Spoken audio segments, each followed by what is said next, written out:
Hey guys, welcome back to another video. It has been a while since I've done a video. I think maybe 2 weeks, 3 weeks. But yeah, you already know the drill. A game week prediction once again. And yeah, this is going to be game week 34 of the Premier League. Almost coming to an end. Still quite a few matches left, about 6 or 7. Some teams 8 because of the games in hand and stuff. And I think this is the first time you guys are seeing this behind me. If you're wondering what it is, I just got a rack for all of my clothes, my kits, just to display in the background because I thought it'd be a cool addition to the mini setup, whatever you want to call it. But yeah, without further ado, let's get back into the predictions. First up, Crystal Palace and West Ham. Crystal Palace have won 3 of their last 5. West Ham have won 3 of their last 5 as well, so not bad. West Ham drew 2, Crystal Palace drew 1, and then lost the other one. They're both sitting at 12th, Crystal Palace at 12th, West Ham at 13th. So it's a battle for whoever goes up against each other. And majority of people, it's quite even to be fair. So a lot of people think West Ham will win, and a lot of people think Crystal Palace is going to win. It's also going to be in Crystal Palace Stadium, but I think it's going to be a 2-2 draw at home for Crystal Palace. Both teams get 1 point, making the lead just the same as it was, not changing anything, but giving both teams a point in the last few weeks of the Premier League. And scoring for both teams, I think Crystal Palace, maybe Eze scoring. He's been on quite a run recently. And for West Ham, maybe Antonio scoring. Or maybe even Paqueta as usual. Next up, Nottingham Forest and Brentford. It's going to be at Brentford Stadium. But both teams have been on a bad run of form. Nottingham Forest have lost their last 4 games recently, and then drew 1 before that. So they haven't won any of their last 5, but neither have Brentford. They've drew their last one, lost 3 before that, and then drew that one. But as it is at Brentford Stadium, and Brentford have been slightly better. Not better, but slightly better. I'm going to say this one goes to Brentford. And I'm going to say it's 1-0 to Brentford. Tight match, slow match, but it goes to Brentford. The 3 points go to Brentford, and it helps Brentford out a lot. And I'm going to say scoring for Brentford is Ivan Toney. Next up, Wolves and Brighton. This one's going to be at Brighton's home, so an away match for Wolves. The Wolves have won 2 of the last 5, lost 2 and drew 1. Brighton, on the other hand, drew 2 of the last 5, won 2 and lost 1, so not bad. And it is at Brighton's home, so I'm going to say Brighton haven't been doing too bad recently. Okay, they just drew to Man United in the FA Cup, but that's FA Cup. That was quite an L because they did play good, but getting off track here. 2-1 to Brighton. They just take it by the tiniest bit, but they take the 3 points in the end. And I'm going to say scoring for Brighton is going to be Matoma, doing well, scoring or assisting, or whatever. You already know what's up. But yeah, Matoma being one of the key players for that match. Next up, Manchester City and Fulham. It's going to be at Fulham's home. Manchester City haven't lost any of their last 5. They've won 4 and drew 1. On the other hand, for Fulham, they've lost 3 and then won the last 2, which they've been getting back on form recently. But I don't think it's going to be their win this time, sadly. I think it's going to go Manchester City's way, as it always does. With a Manchester City 2-0 win away for them at Fulham's home. I think key players scoring. I think it's going to be Haaland scoring, as always. We already know what's up. Haaland's just that guy. But Haaland scoring, or maybe De Bruyne, or assisting each other, scoring each other, helping each other out, being key players for that match. Next up, Southampton and Newcastle United. Newcastle was smoking Tottenham today. Yo, they had them on ropes. I was watching that match. Just within 20 minutes, 5-0 up. It was crazy.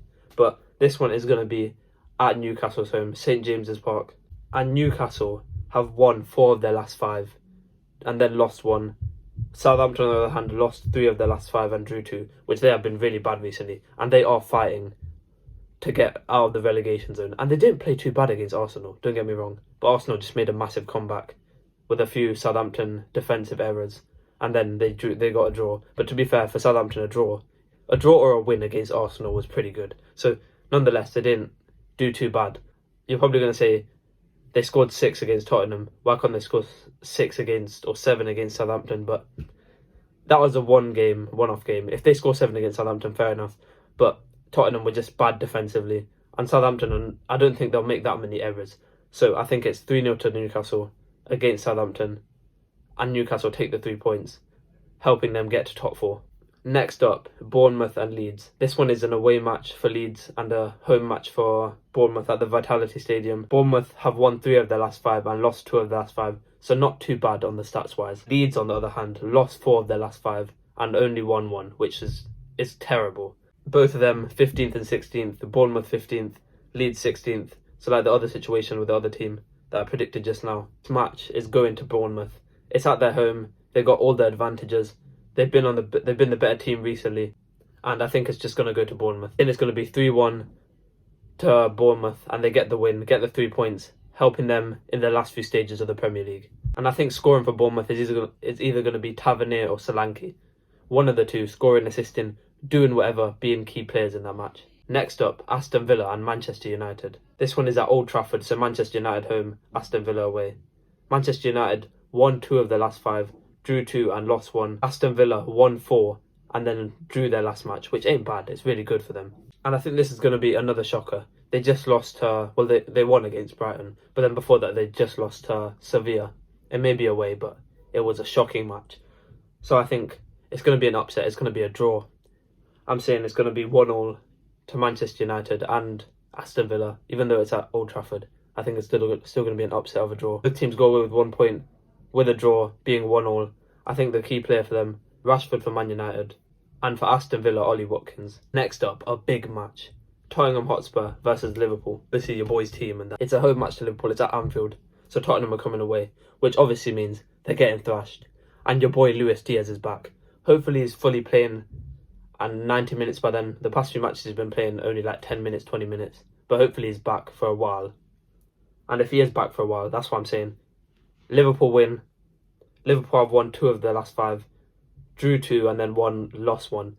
Not the best stats, but Tottenham lost 2, drew 2 and won 1. So Liverpool have slightly better stats. I'm saying it's going to be a 4-2 match to Liverpool. Very interesting, a lot of goals.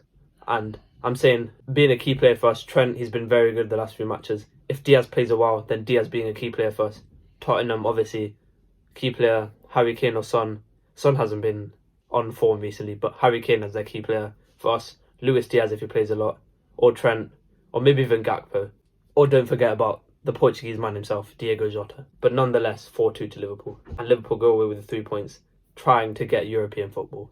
Penultimate match, Leicester City versus Everton. This is going to be a match of relegation, let's just say that. Leicester City currently sitting at 17th, Everton at 18th. Leicester lost 4 of their last 5 and only won 1, which is very poor. Everton drew 3, lost 2 of their last 5. And it is at the King Power, so it's Everton away, Leicester home match. So both teams are looking to get points here to get out of the relegation zone. And I think the stats don't lie. Leicester haven't been too good recently, but I think it's going to be a draw because neither have Everton. They've just been drawing. Obviously they lost a few, but they've just been drawing. So I think it's going to be another draw. And I think it's going to be a 1-1 draw with the key players being Iheanacho.